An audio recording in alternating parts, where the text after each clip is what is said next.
Hello learners, my name is Pooja Gupta and I welcome you once again to my YouTube channel English Experience with Pooja। हमारे last video में हमने present indefinite को completely समझ लिया था। आज उसका प्रैक्टिस सेशन है। आज हम 20 सेंटेंसेस लेंगे जिसमें हम प्रेजेंट इंडेफिनिट के अफर्मेटिव, नेगेटिव, इंटरोगेटिव, नेगेटिव इन 4 टाइप्स को सॉल्व करेंगे और समझेंगे कि ये चीज़ आपको कितने अच्छे से क्लियर हुई। कोई भी डाउट होगा, कोई भी कन्फ्यूजन होगा, कमेंट सेक्शन में ज़रूर लिखिएगा। I will definitely answer as soon as possible. तो चलिए देखते हैं हमारे पास कौन से सेंटेंसेस हैं। मैं प्रतिदिन स्नान करता हूँ। मैं प्रतिदिन स्नान करता हूँ। आपको याद है प्रेजेंट डेफिनेट मैंने आपको बताया था किस किस चीज़ के लिए इस्तेमाल होता है गाइस। सबसे पहले तो है हमारा हैबिचुअल एक्शंस। ठीक है, जो भी चीज़ें हमारे हैबिचुअल होते हैं उनके लिए इस्तेमाल होता है। दूसरा क्या था हमारा, रिपीटेटिव एक्शंस, राइट। तो रिपीटेटिव एक्शंस के लिए भी इस्तेमाल हमारा क्या होता है, प्रेजेंट इंडेफिनिट ही होता है। ठीक है, तो ये वही चीज़ है, ये रिपीटेटिव एक्शन है। मैं प्रतिदिन स्नान करता हूँ। तो चलिए इसे देख लेते हैं। तो ये रिपीटेटिव एक्शन ही है गाइस। ठीक है, आप हर रोज़ स्नान करते हैं, आप प्रतिदिन स्नान करते हैं, राइट।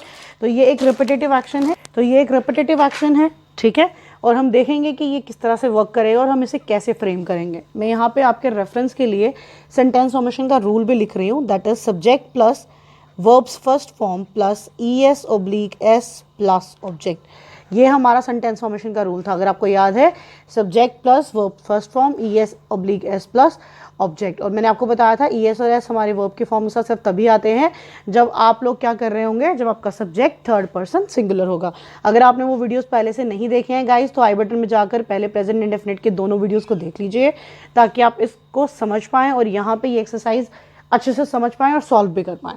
मैं प्रतिदिन नहाता हूँ, ये कुछ ऐसा है जो मेरा रिपीटेटिव एक्शन है। मैं हर रोज़ ऐसा करता हूँ। तो मैं कैसे इसे ट्रांसलेट करूँगी, आई बाथ डेली। ठीक है, मैं हर दिन स्नान करती हूँ, आई बाथ डेली। और आप बोल सकते हो I take a bath daily. आप इन दोनों तरीके से इसको बोल सकते हो, I bath daily, I take a bath daily. किसान बीज बोता है। नेक्स्ट सेंटेंस हमारे पास है किसान। तो यहाँ पे हमारे पास थर्ड पर्सन है और सिंगुलर है। ठीक है, तो हम क्या करने वाले हैं यहाँ पे, फार्मर सोज सीड। ठीक है, किसान बीज बोता है। किसान थर्ड पर्सन सिंगुलर है, इसीलिए हमने फार्मर यहाँ पे लिख दिया। थर्ड पर्सन सिंगुलर के साथ जब भी हम वर्ब की फॉर्म बनाते हैं, यानी कि जो सो है ये वर्ब का फर्स्ट फॉर्म है, राइट। ये जो सो है ये वर्ब का फर्स्ट फॉर्म है, इसीलिए हमें इसके साथ एस लगाना पड़ा, क्योंकि वर्ब की फॉर्म के साथ ES और S लगेगा, इसीलिए उसके साथ जो वर्ब लगा वहाँ पे हमें एस का यूज़ करना पड़ेगा। वह मुझसे सहमत है। वह मुझसे, दे, क्योंकि काफ़ी ज़्यादा लोग हो रहे हैं यहाँ पे बात करने वाले। दे अग्री टू मी, वो मेरी बात से सहमत हैं। अग्रीज क्यों नहीं आएगा, क्योंकि थर्ड पर्सन तो है लेकिन वो प्लूरल है, सिंगुलर नहीं है। पानी सर्दी में जम जाता है, कुछ ऐसा है जो रिपीटेडली होता है, इसीलिए ये प्रेजेंट इंडेफिनिट सेंटेंस होगा। पानी सर्दी में जम जाता है। वाटर, जमने को क्या कहेंगे गाइस, फ्रीज हो जाना। Water freezes in winters. अब यहाँ पे पानी की बात हो रही है, फ्रीजेस है। पानी अनकाउंटेबल नाउन है गाइज। इसको यहाँ आप इसको काउंट कर सकते हो कि कितने ग्लासेस में पानी है। ठीक है, तो पानी एक अनकाउंटेबल नाउन है, इसलिए मैंने इसको सिंगुलर लिया है। वाटर के साथ फ्रीजेस इसलिए आया क्योंकि वाटर को मैंने थर्ड पर्सन कंसिडर किया है, मगर थर्ड पर्सन सिंगुलर कंसिडर किया है।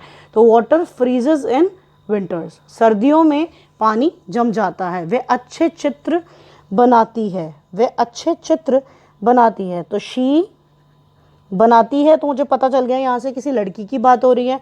शी, अब वो बनाती है तो ड्रॉ बोलूँगी, she draws beautiful pictures. Beautiful pictures, वो अच्छे चित्र बनाती है। She draws beautiful pictures. और शी पेंट ब्यूटिफुल पेंटिंग्स, आप ऐसा भी बोल सकते हो। तुम उत्तर नहीं जानते। नहीं जानते गाइज, नहीं जो है वो नेगेटिव की निशानी है, ये बात आपको अच्छे से पता है। तुम उत्तर नहीं जानते। You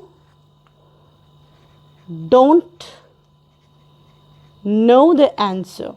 you don't know the answer, आपको जवाब नहीं पता, you don't know the answer. Don't का इस्तेमाल क्यों हुआ गाइज, ये मैंने आपको लास्ट वीडियो में बताया था, डू और डज कैसे यूज़ किया जाता है और हमें कब पता चलता है कि डू आएगा कि डज आएगा, ये मैंने आपको लास्ट वीडियो में बताया था। प्लीज़ आई बटन में जाके वो वीडियोस देखो। और टेंसेस तब तक समझ में नहीं आएंगे गाइज जैसे जब तक आप, और टेंसेस तब तक समझ में नहीं आएंगे गाइज जब तक आप बेसिक्स के वीडियोस नहीं देख लेते। तो बेसिक्स के वीडियो भी आपको डिस्क्रिप्शन में लिंक मिल जाएगा और आई बटन में मैं दे दूंगी, प्लीज़ वो वीडियोस देखो। प्रेजेंट टेंस का वीडियो देखने के बाद फिर आपको इस एक्सरसाइज पे आना है। नेक्स्ट वीडियो प्रेजेंट कंटिन्यूअस का है, तो कोशिश कीजिए आज ही वो वीडियो देख लीजिए ताकि जो भी डाउट्स हैं वो आपको क्लियर हो जाए। वे तुम्हारा आदर करते हैं, दे रिस्पेक्ट यू। हम यहाँ पे रिस्पेक्ट्स नहीं बोलेंगे। हम यहाँ पे रिस्पेक्ट्स क्यों नहीं बोल सकते, क्योंकि हमारा सब्जेक्ट थर्ड पर्सन तो डेफिनेटली है, राइट, मगर ये थर्ड पर्सन प्लूरल है, सिंगुलर नहीं है। थर्ड पर्सन प्लूरल है, इस वजह से ही हम यहाँ पर बिल्कुल भी एस का इस्तेमाल नहीं कर सकते। पर अगर हमारे पे यहाँ पे वो होता, अगर हमारे पास यहाँ पे वो होता और हमारा सेंटेंस बन जाता ही से, ठीक है, अगर हमारा सेंटेंस बन जाता ही से, तब हमें यहाँ पे बोलना पड़ता ही रिस्पेक्ट्स यू, ठीक है, तब हमारा सेंटेंस क्या बन जाता, ही रिस्पेक्ट्स यू।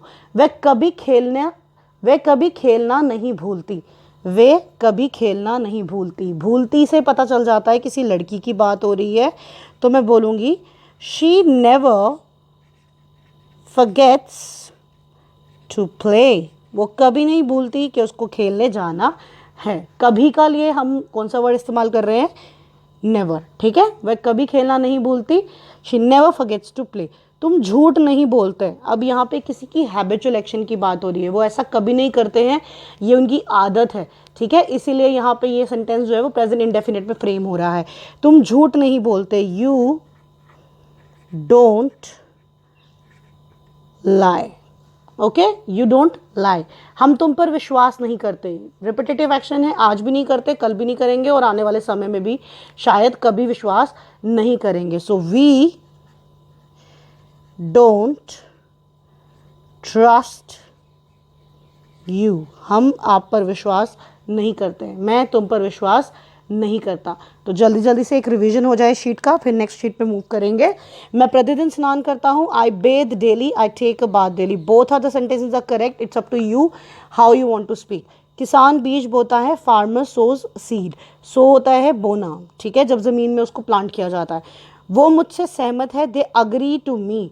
अगर यहाँ पे वो होता वे की जगह, तो सेंटेंस में कैसे ट्रांसलेशन किया जाता, ही। और अगर ही हमारा सब्जेक्ट हो जाता तो हम क्या बोलते, ही अग्रीज टू मी। तब हम बोल देते ही अग्रीज टू मी, क्योंकि सेंटेंस का जो हमारा सब्जेक्ट होता वो थर्ड पर्सन सिंगुलर हो जाता। ईएस और एस का यूज़ थर्ड पर्सन सिंगुलर के साथ होता है, ये मैंने आपको लास्ट वीडियो में समझाया था। पानी सर्दी में जम जाता है, वाटर फ्रीजेस इन विंटर्स। ये वाला एस जो है वो सर्दियों के लिए है, क्योंकि सर्दी एक मौसम है। मैं यहाँ पे विंटर नहीं बोलूँगी, winters is the right appropriate word for here. वह अच्छे चित्र बनाती है, she draws beautiful pictures, she paint beautiful paintings भी बोल सकते थे।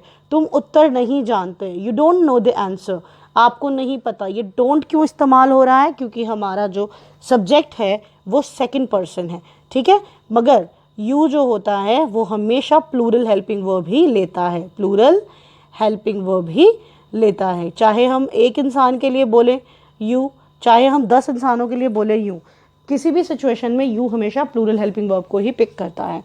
वह कभी खेलना नहीं भूलती, she never forgets to play. वो कभी भी खेलना जाना बिल्कुल नहीं भूलती है। शी नेवर, नेवर किसके लिए यूज़ किया था मैंने, कभी के लिए। तुम झूठ नहीं बोलते, you don't lie, you don't lie. Again यही वाला केस आ जाएगा यहाँ पर जो हमने यहाँ देखा था, you don't lie, because you जो है वो हमेशा प्लूरल है।